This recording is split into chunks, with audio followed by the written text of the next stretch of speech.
I stood in the shareholder hall, the place I built with my own hands.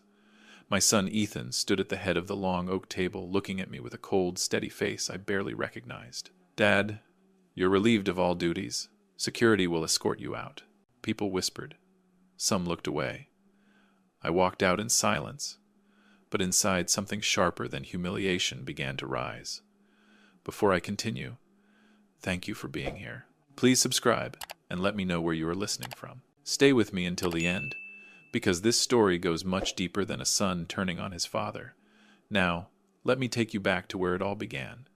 My name is Michael Hayes. I'm 60 years old, and for most of my life I believed I understood what it meant to build something with care. I built Hayes Technologies from a desk in my garage. I built a home with my wife Linda, and I tried, in every way I could, to build a future for my son Ethan.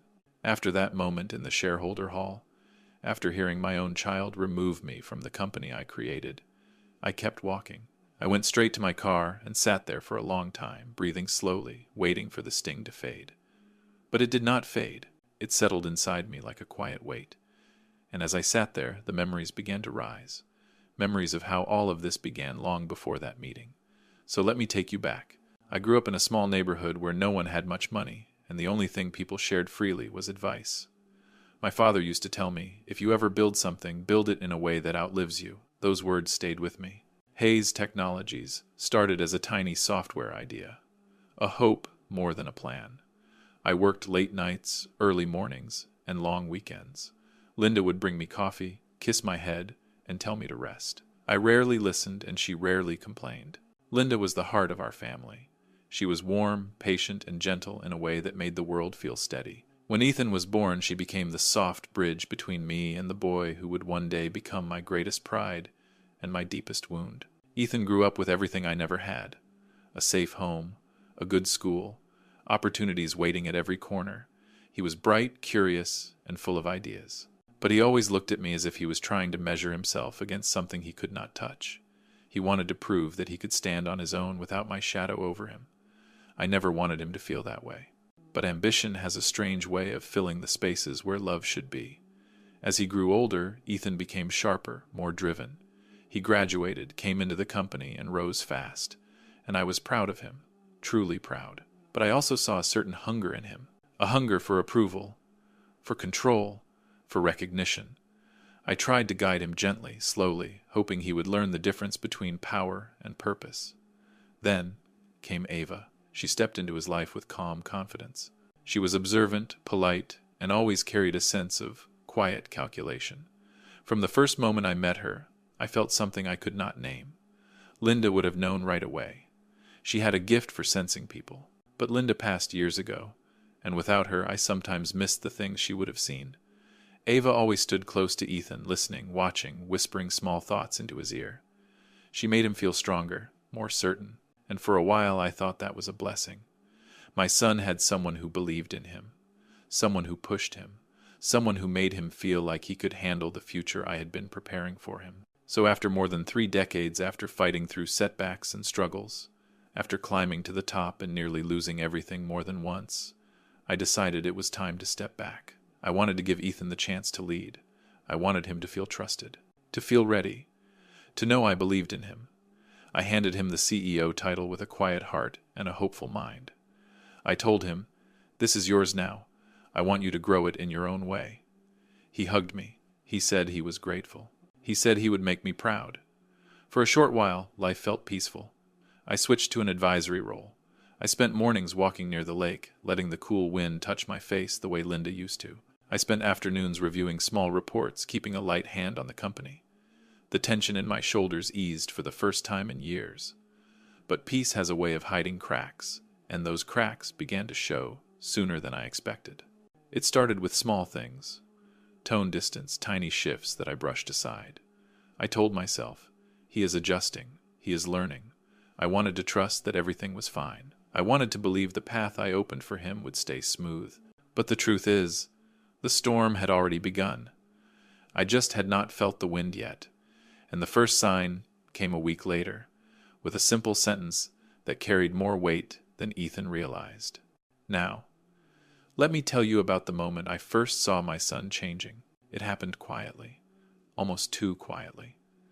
A week after Ethan became the new CEO, I noticed a shift in the air around him. It was small at first, almost invisible, the way a room feels different when someone walks out of it. Something in his voice changed, something in his eyes. He still greeted me, still spoke to me, but the warmth was thinner, lighter, as if he was saving it for someone else. I remember walking into a small meeting room one morning. It was a simple meeting, something we had done together countless times. A few department heads were waiting. Ethan was already at the table looking over a set of papers. When he lifted his eyes, there was a brief pause, a hesitation I had never seen before. We finished the meeting, and everyone filed out. I stayed behind, expecting him to share a thought, maybe ask for advice. Instead, he closed the folder slowly, as if choosing his words with care. "Dad, maybe you should stop coming to the office so much. It confuses people." The words were soft, but they hit me with surprising force. Not anger, not disrespect, just distance. A wall I did not see being built. I kept my voice steady. "Confuses them," how he shrugged. "They do not know who to listen to. You say one thing, I say another. It sends mixed signals." I nodded, even though I knew we had never given anyone mixed signals. Not once. "Is that how you feel?" I asked, "or is that what someone told you?" He did not answer right away. He glanced toward the door, then back at me. "I just think it would be better," he said quietly.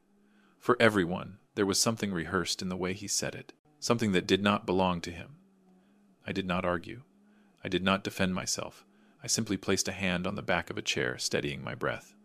"All right," I said. "If that is what you want, I will give you space." He looked relieved. Relieved. That was when my chest tightened for the first time. Not because of the request, but because of the expression on his face, as if he had just completed something he had been told to do. When I left the room, I walked slowly down the hallway. I remembered the day he first walked into this building as a young intern. He had followed me closely, listening to every word, eager to learn. Now he walked these halls as if he needed to keep distance from me, as if I were a shadow he had been waiting to step out of. I told myself not to worry. I told myself he was adjusting, that new responsibility changes people. But deep down, something whispered a quiet warning.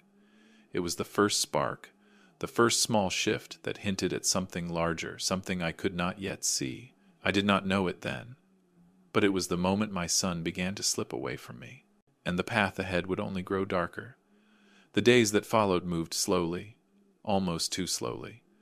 After that small meeting, after hearing my own son ask me to step back, I tried to carry on as if nothing had changed. I tried to believe it was just a misunderstanding, a moment of pressure, a sign that he was adjusting to his new role. But truth has a way of rising, even when you do not want to face it. And in the weeks that followed, the truth began to show itself piece by piece. Not in loud moments, but in small cuts that gathered into something deeper. It began with whispers. I arrived at the office one morning a little later than usual. I was taking Ethan's words to heart, giving him more room, letting him breathe, letting myself breathe. I walked through the lobby, greeting a few people I had known for decades. Their smiles were polite, but distant, as if they did not know where I stood anymore. I ignored it at first, until I walked past two junior employees by the coffee machine, speaking in low voices. They did not see me. I heard he is too old school, slows everything down. "Yeah," Ethan said, "his dad can't keep up anymore." I froze, not because of the words, but because of the tone. Quiet, certain, as if it were common knowledge, as if it had been said more than once. I stepped away before they turned and saw me. My heart felt heavy, but I told myself to stay calm. I told myself this was nothing more than office talk. But the whispers continued, growing a little louder each day, and then they turned into actions. The second escalation came out of nowhere. I had always kept a personal office on the top floor. Not large, not decorated, just a simple space with a window, a shelf with a few of Linda's books, and the old wooden desk I kept from the early days of the company. That desk carried 30 years of my life. It held my hardest nights, my biggest decisions, and my quiet prayers. One afternoon I went upstairs to get a folder. The hallway was strangely quiet. When I reached my office, I stopped. The door was open. The lights were off. And inside, the room was empty. The desk was gone. The books were gone. Even the picture of Linda was missing. Only the bare floor remained, staring back at me like a stranger. A young employee walked by, holding a clipboard. He paused when he saw me. "Oh, Mr. Hayes, I didn't expect you. We cleared this room out this morning." I tried to steady my voice. "On whose order?" He shifted nervously.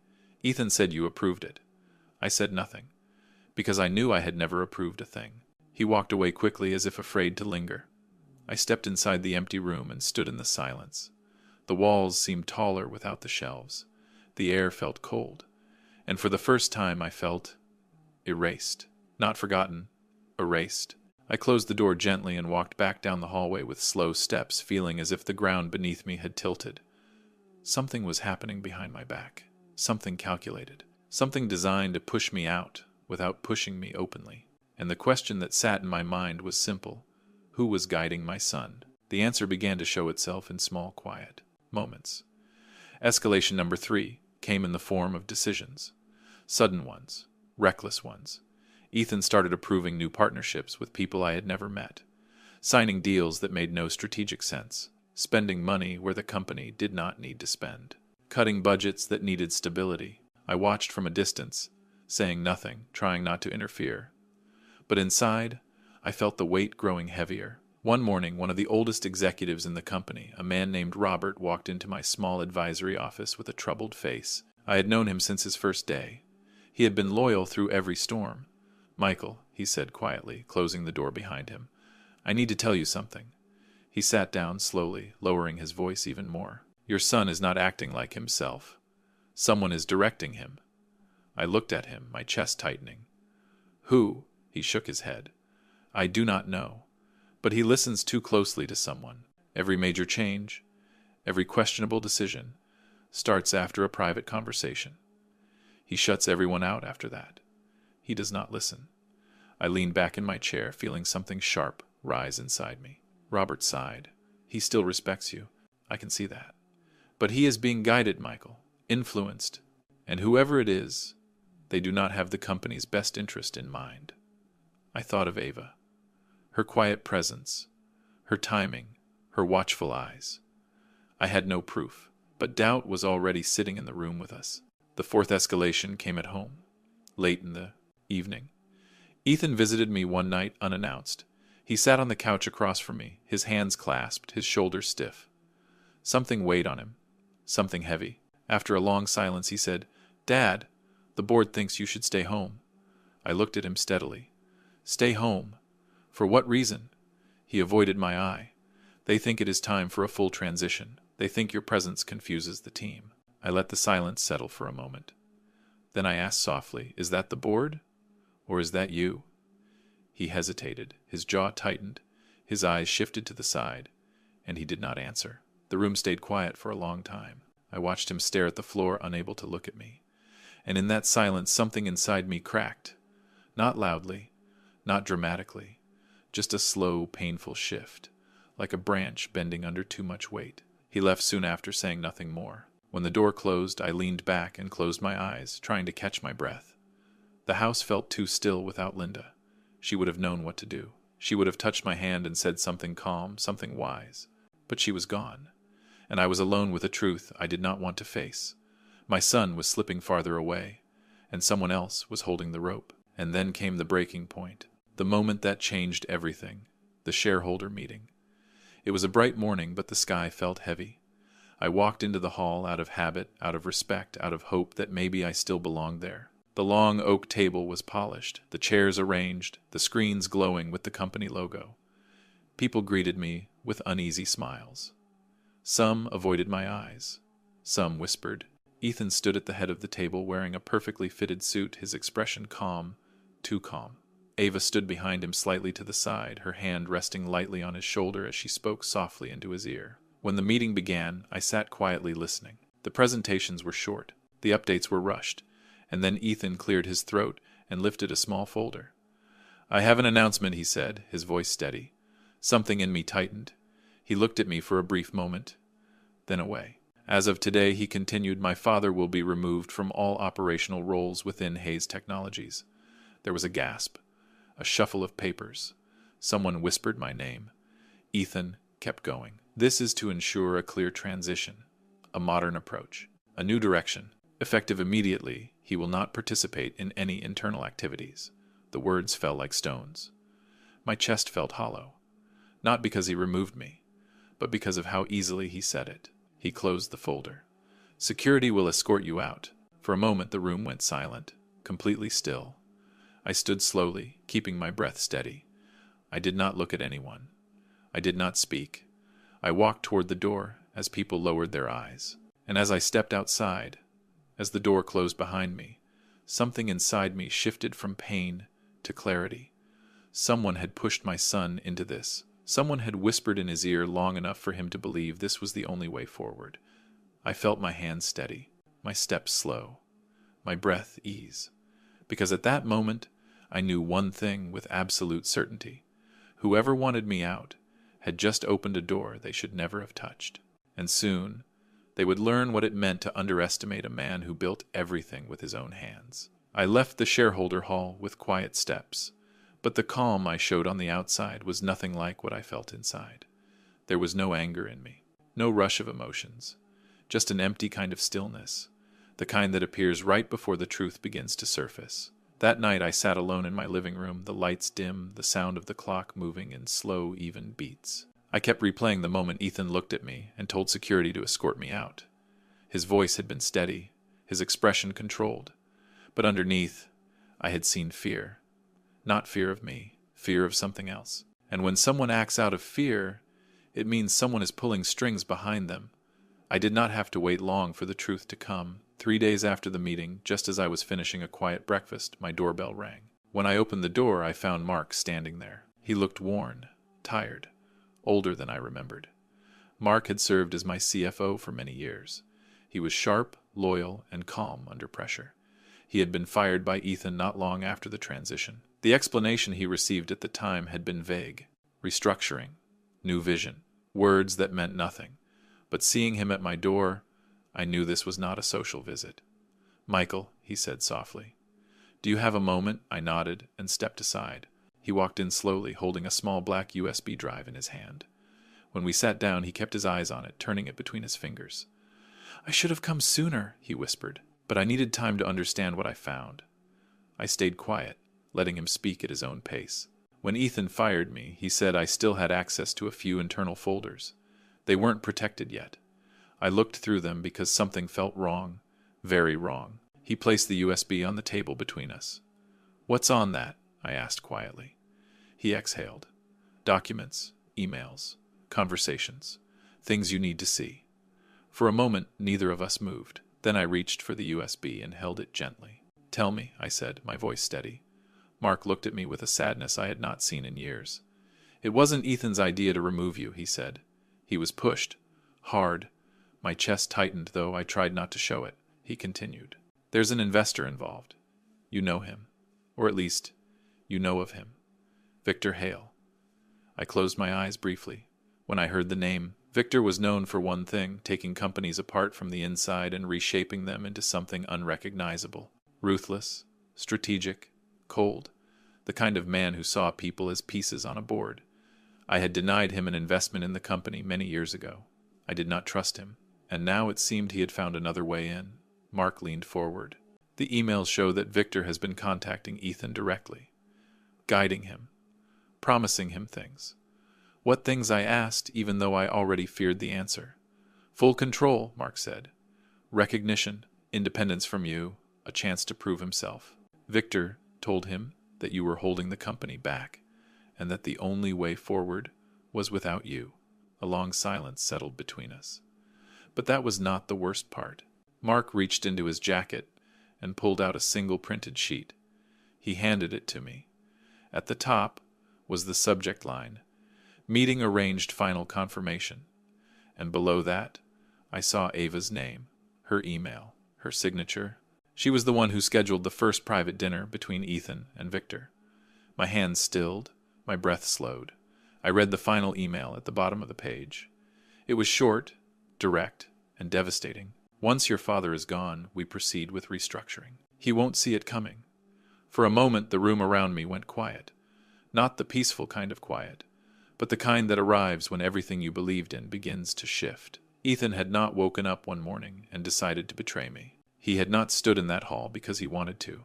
He stood there because someone had planted doubt in him slowly, steadily, until he could not tell his own thoughts apart from someone else's. He was not the mastermind. He was the pawn. And that truth hurt more deeply than the public humiliation. Mark placed a hand on the table. "I'm sorry, Michael. I thought you should know." I nodded slowly. "Thank you." He stood and left quietly, closing the door behind him. I sat there for a long time, the USB still resting in my hand. My heart did not burn with anger. It did not shake with betrayal. It simply felt heavy, like something precious had slipped from my grasp without me noticing. I looked out the window, watching the soft movement of the trees in the wind. I whispered to myself, they think I won't see it coming. But now, I had seen everything, and the next steps would change everything they thought they controlled. Ethan's voice kept echoing in my head, long after he slammed the conference room door behind him. "Dad, don't make this harder than it has to be." Harder, he had no idea what hard really was. He'd only tasted the surface of what ambition could cost a person. And yet, hearing him speak to me with that cold certainty left a sting I couldn't ignore. As I drove away from my office, I expected anger to rise again, but instead something quieter settled in, a strange, heavy calm. The kind that appears only when everything familiar has already collapsed, and all you have left is the truth you haven't spoken yet. That calm stayed with me as I stepped into my house that evening. The lights were off, the air still. Normally I'd hear Olivia in the kitchen or the soft hum of the television Ethan liked to leave on downstairs. But tonight silence greeted me first, the kind of silence that felt intentional. I walked into the living room and found him sitting there, Ethan leaning forward with his elbows on his knees, staring at the floor like he was preparing for a confession he already regretted. He didn't look up when he said, "Dad, we need to talk." His voice was steady, but I could hear the tension inside it. The same tension I used to hear from him when he was a boy, trying to explain why he broke the neighbor's window. Guilt wrapped in bravery. But tonight, the stakes were far higher. I sat down across from him. "I'm listening," I said, keeping my tone as calm as I could. He took a slow breath. "I know today was a lot, and I know you're angry, but you need to understand there are things happening behind the scenes you don't know about. Things I didn't want to be part of, but I didn't have a choice." I watched him closely. His hands were shaking. Ethan was many things: ambitious, stubborn, sharp, but he was never a liar. Not to me. "What kind of things?" I asked. He pressed his palms together, rubbing them as if trying to warm himself. "Mom, Olivia, she's been planning something for years. I only realized the full scope recently." He swallowed hard. "She wants everything, Dad. The company, the house, the accounts. And she's smart. She's been creating a trail that makes you look unstable, irresponsible, a danger to the company." My pulse tightened, but I didn't interrupt him. I let him speak. "She said it was for our future," he whispered. "Mine and hers. But I realized it wasn't about protecting me. It was about controlling everything, and she used me, my position, my trust, to help her do it." He finally looked up at me, and in that moment I saw it, the conflict, the regret, the fear. "Dad, I messed up. I let her pull me in, and I don't know how to fix it." The calm inside me deepened. "Ethan, look at me," I said. He did, almost reluctantly. "You had a choice. Maybe not an easy one, but a choice. And you chose wrong. That's the truth." He didn't defend himself. Didn't deny it. His eyes dropped again, but I continued softly, "It's not too late to choose differently." He looked at me again, and his expression cracked. "Just slightly." "What do you mean?" I leaned back, letting my voice stay steady. "Your mother thinks she has the upper hand. She thinks today broke me. But she's forgetting something important. I built that company from nothing. I built this family from nothing. And I know every flaw in the foundation she thinks she owns." Ethan's breathing shifted. A flicker of hope, small but real, pushed through his guilt. "So what do we do?" he asked. "We start by telling the truth," I said. "All of it. You're going to walk me through every detail she's been hiding. Every document, every email, every meeting. And then we make our move." He hesitated. "Dad, she isn't going to just back down. You know that." "I know," I replied. "And I'm not asking her to." For the first time that night, Ethan's shoulders straightened. Not completely, just enough for me to see the son I knew was still inside him, the one who cared, the one who wanted to do what was right even if he'd lost himself along the way. We talked for hours after that. He explained how Olivia had slowly taken control, isolating me from key partners, shifting board loyalties, planting rumors about my judgment. It was a web crafted with patience and precision. And Ethan, in his desire to prove himself, had become her perfect tool. But the thing about tools, once they see the hand that wields them, everything changes. When the clock passed midnight, Ethan finally leaned back, exhausted. "Dad, I'm sorry," he murmured. "I know," I answered, "and I meant it, but apologies won't fix this. Actions will." He nodded slowly. "So what's the plan?" I stood looking at the shadows stretching across the floor. "Tomorrow," I said, "we start turning this story around. Not with anger, not with revenge, with something far more powerful." Ethan looked up, waiting. "The truth," I said. "And the timing to use it?" What he didn't know, not yet, was that I had already taken my first step long before he walked into the living room. Because while he spent months living in Olivia's shadow, I'd spent years preparing for the day she finally overplayed her hand. And tonight I saw it clearly she had. Now it was time for me to step out of the wreckage she tried to bury me in, and walk toward the reckoning she never saw coming. Ethan's confession settled over the room long after he went upstairs. The house felt different, lighter in some corners, heavier in others. I sat alone for a while, letting everything align in my mind. Olivia's plans, the board's reactions, the shifting alliances, and now Ethan's turning point. But the truth was, I had seen this storm coming long before today. Not because I doubted my family, but because life had taught me when you build something valuable, someone will always try to take it, sometimes even the people closest to you. Still, knowing something in theory and facing it in reality are two entirely different things. And now, everything was real. The next morning, Ethan came downstairs early. He looked tired, but clearer, more grounded than I'd seen him in months. "Dad," he said quietly, "I've pulled the files you mentioned. They're on my drive. We should go through them." I nodded. "We will, but not here." He frowned slightly. "Where then? A place where your mother never bothered to look," I said with a small knowing smile. He didn't understand yet, but he would. By noon, we were driving toward the old warehouse district, an area that belonged to the company back when it was just a small operation. Years ago, I'd converted one of the buildings into a private workspace, a place I used when I needed complete focus or quiet. No one on the board even remembered it existed. And Olivia, she had never cared enough to ask. When we stepped inside, the lights flickered on, revealing a room filled with old files, locked cabinets, and a single long table in the center. Ethan looked around in surprise. "You still kept all of this?" "I keep everything," I said, "especially the things I know I'll need when people start rewriting history." He swallowed understanding more deeply than before. We sat at the long table, and Ethan plugged in his drive. Slowly, methodically, we began reviewing the documents. Emails between Olivia and board members, financial transfers she'd disguised as corporate expenses, a timeline of how she had replaced long-term partners with her own contacts. It wasn't sloppy, but it wasn't flawless either. Ambition rarely is. Ethan pointed to one message in particular. "This one. This is where she convinced the board you were unstable. She told them you were hiding losses, that you were making irrational decisions because of stress." I leaned closer. "And did you believe her?" His voice dropped. "At the time, yes. I shouldn't have, but she sounded certain, and I thought—" He stopped, shaking his head. "I thought she wanted what was best for the company. She wanted control," I corrected gently. "And she used your trust as her leverage." He nodded slowly. We worked for hours. Piece by piece, the picture sharpened, not just of Olivia's scheme, but of the system she had built to ensure she would never be questioned. Yet in her confidence, she had overlooked one thing: my silence wasn't inaction. It was observation. And now, with Ethan willing to help me, the truth had enough weight to break everything she'd constructed.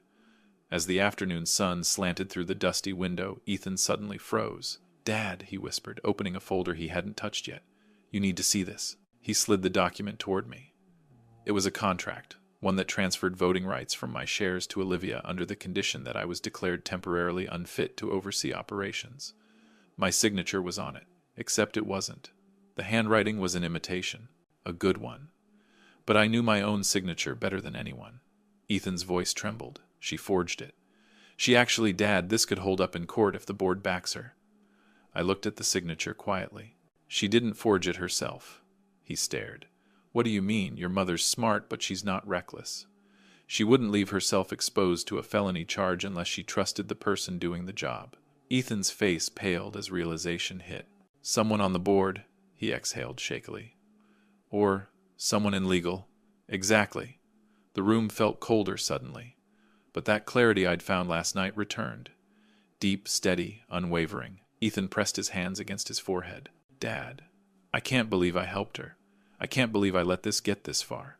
I placed a hand on his arm. Ethan, listen to me. Today is not about guilt. Today is about truth, and you're choosing the right side now. He nodded, though his eyes were glassy.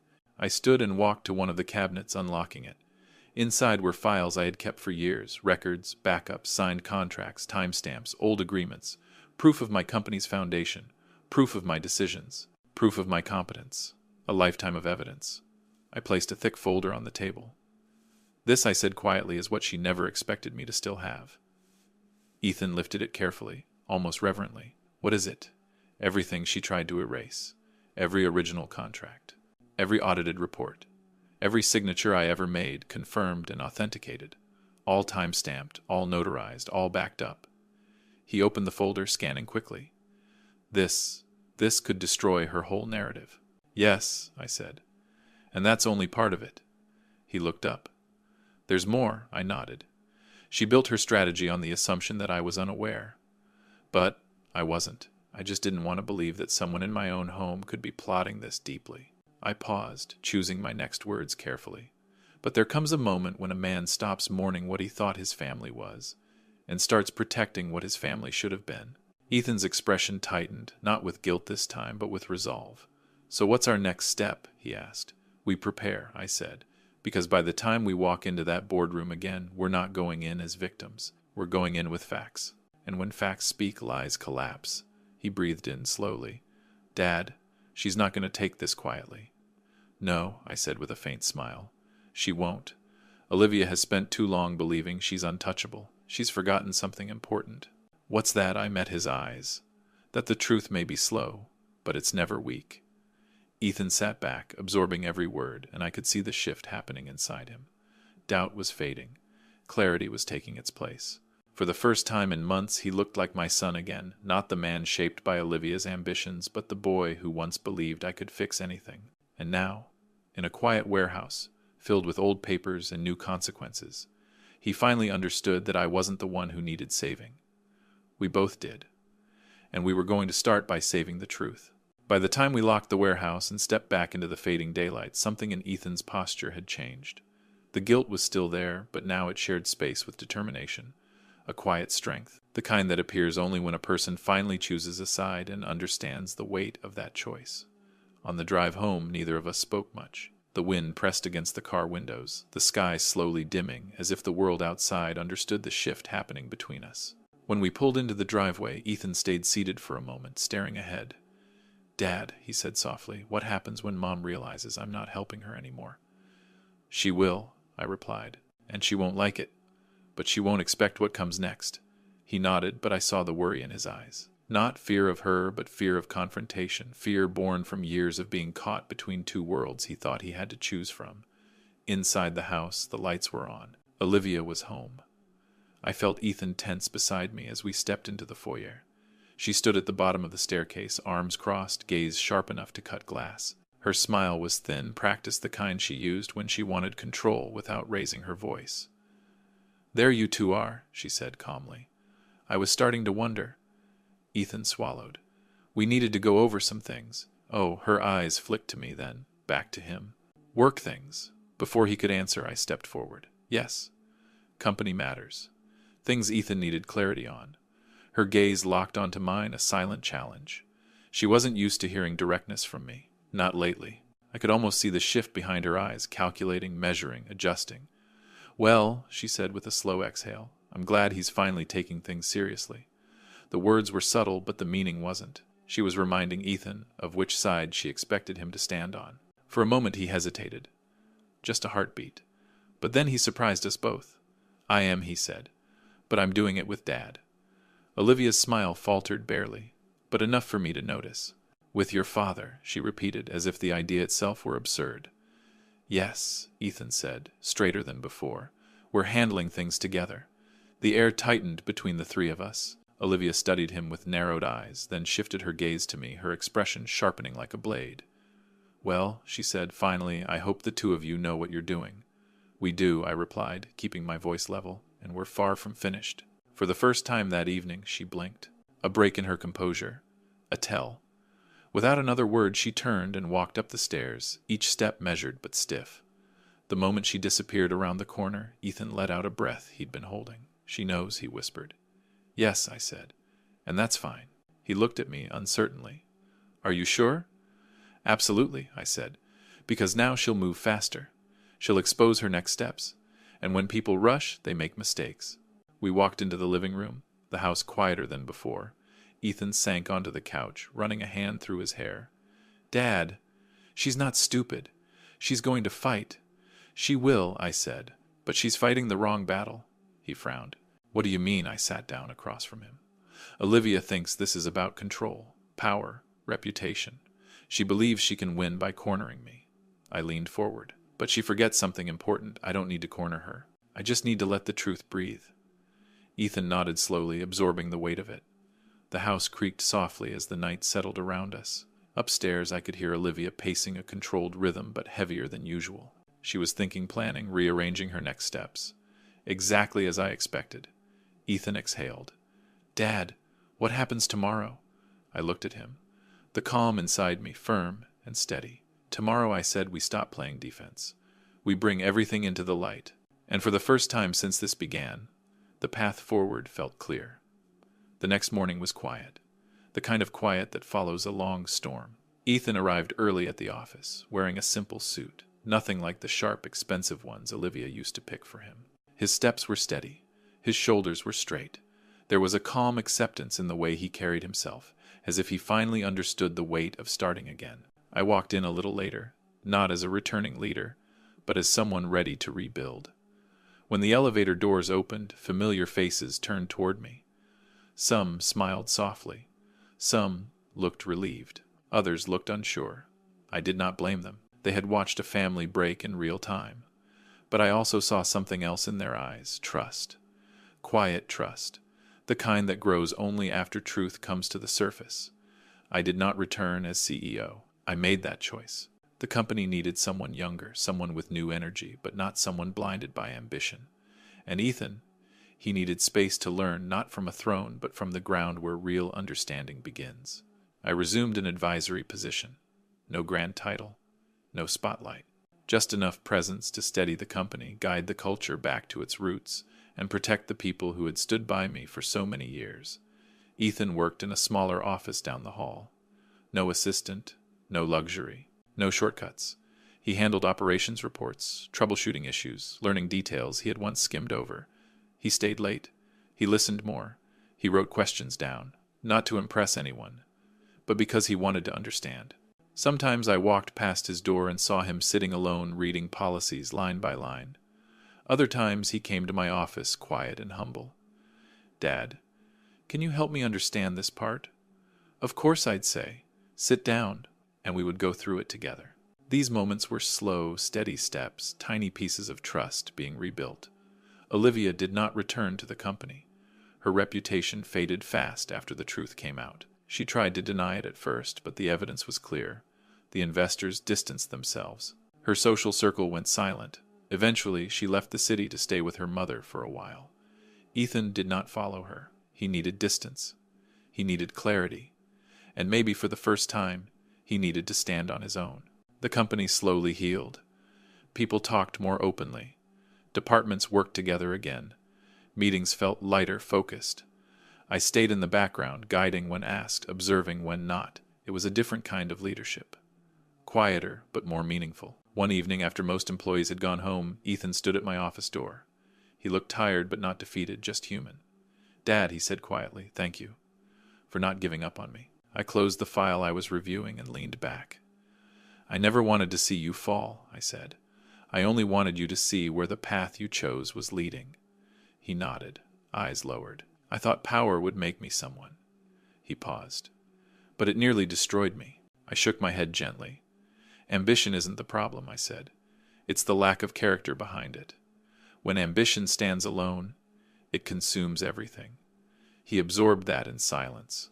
I looked at him, my son, not the CEO he tried to be, not the man shaped by someone else's whisper, but the person he was slowly learning to become. We move forward, I said. Not perfectly, not easily, but step by step. He exhaled the weight on his shoulders, easing just a little. As he turned to leave, I added softly, "And Ethan, this time you're not walking alone." He stopped, nodded once, and continued down the hall with a steadier breath. And that is where this story rests. Not in triumph, not in defeat, but in quiet rebuilding. Because in the end, ambition without character destroys everything it touches. And sometimes, the ones who push you down aren't the ones who hate you, but the ones who want your life for themselves. If this story stayed with you, thank you for listening.